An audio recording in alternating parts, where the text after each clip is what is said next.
nos greffes de cellules souches neurales humaines chez les murins se font dans des souches de rats immunocompétentes ou immuno-incompétentes Oui, ou c'est pas nécessaire?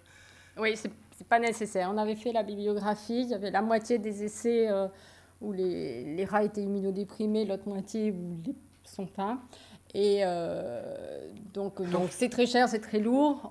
Du coup, on n'a pas décidé de les immunodéprimer. C'est vrai qu'il est possible qu'il y ait une partie des cellules qui soient rejetées, on est d'accord. L'efficacité de la greffe serait peut-être augmentée légèrement avec immunosuppression. Néanmoins, vu la taille de l'effet, on ne s'entend pas à un effet majeur de la modulation qui, bénéfice, coût-risque, ne paraissait pas intéressant. Non, mais j'avais cru comprendre que sur le plan immunitaire, le cerveau était une zone un petit peu particulière.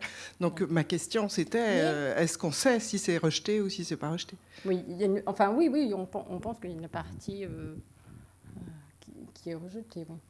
Alors, moi, ma question, madame, c'était juste pour vous demander si, quand vous faites le prélèvement des cellules, des cellules souches chez les patients avec une pathologie d'épilepsie, est-ce que vous avez un peu regardé s'il y a d'autres groupes, d'autres centres ou d'autres laboratoires qui ont fait la même chose que vous à Toulouse? Oui, il y a je crois que c'est à Sainte-Anne qu'il y a un groupe qui fait ça aussi. Il y a des groupes en Suède. Il n'y a pas beaucoup de groupes dans le monde qui font ça, mais oui, on a les mêmes résultats que d'autres groupes. Bonjour, une question très naïve. J'ai l'impression que la technique qui marche bien le mieux avec les cellules souches, c'est injecter un biomatériau et des cellules souches. J'ai l'impression que cette opération suggère, chez le rat, quand on fait un modèle d'ischémie, eh bien, on découpe la calotte, on enlève un bout de l'os du cerveau. Concrètement, si on veut appliquer cette méthode à l'homme, il faudrait une opération lourde de la sorte. Et est-ce que ça impliquerait que c'est seulement sur des lésions superficielles qu'on pourrait... je ne sais pas si ma question... Alors là, c'est tout le champ des biomatériaux qui est vraiment en pleine expansion en ce moment. Donc, par exemple, notre doctorante qui avait fait ce travail est partie en Suisse.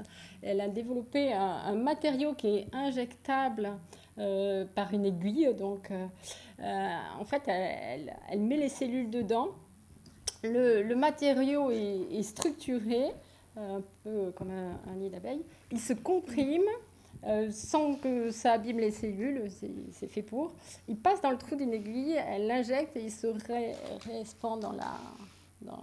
Donc le champ des biomatériaux, il y a tout à faire encore, mais il y a beaucoup de choses qui se font et qui permettront des chirurgies peu invasives. C'est vrai que là, sur le rein, on fait un volet crânien, c'est pas très compliqué. Bon, chez l'AVC, à part l'AVC malin, ils n'ont pas de volet crânien et on va essayer d'éviter ça, mais ça, je crois que ça ne sera pas le souci.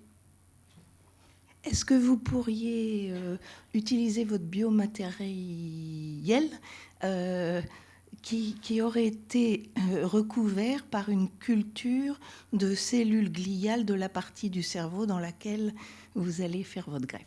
Oui, alors il y a effectivement beaucoup de cocktails qui sont possibles là aussi. Et donc en fait, ce qu'on a vu, c'est que la cellule gliale n'est pas tellement le facteur limitant parce que les cellules gliales de l'hôte viennent envahir rapidement le biomatériau. Donc comme c'est très rapide, voilà. Mais c'est vrai qu'il y a des biomatériaux comme ceux qui sont développés à Angers là, par l'équipe de Claudia Montero-Menei qui libèrent des facteurs neurotrophiques par contre. Donc ça, c'est aussi des approches intéressantes. Mais la glie, voilà, n'est pas tellement le facteur limitant. Très bien.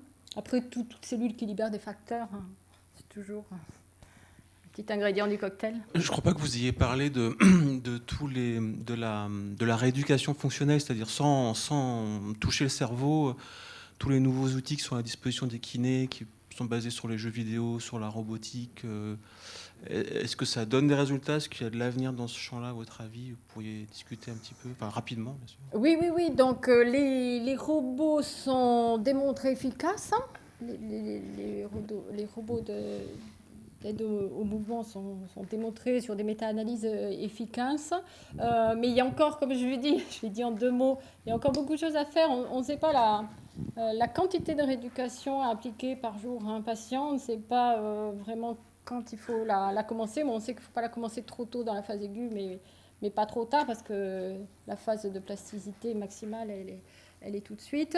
On a travaillé au laboratoire, par exemple, sur des sortes de jeux vidéo, comme vous dites, mais vraiment basés sur la réalité virtuelle, en amplifiant le feedback qu'on donnait aux patients. Bon, il s'est trouvé que c'est vraiment pas adapté aux patients lourds. Donc ça n'a pas donné des résultats très prometteur. Mais sinon, effectivement, c'est l'approche robot pour le moment qui est le plus en vogue et qui a été démontré efficace. Mais c'est tout un champ, effectivement. Par contre, dans ce domaine-là, il faut vraiment faire des essais contrôlés, randomisés et propres. Et ça manque souvent pour valider les approches. Il y a beaucoup de choses qu'ils ont fait, mais il faut les faire proprement. Mais c'est tout un champ.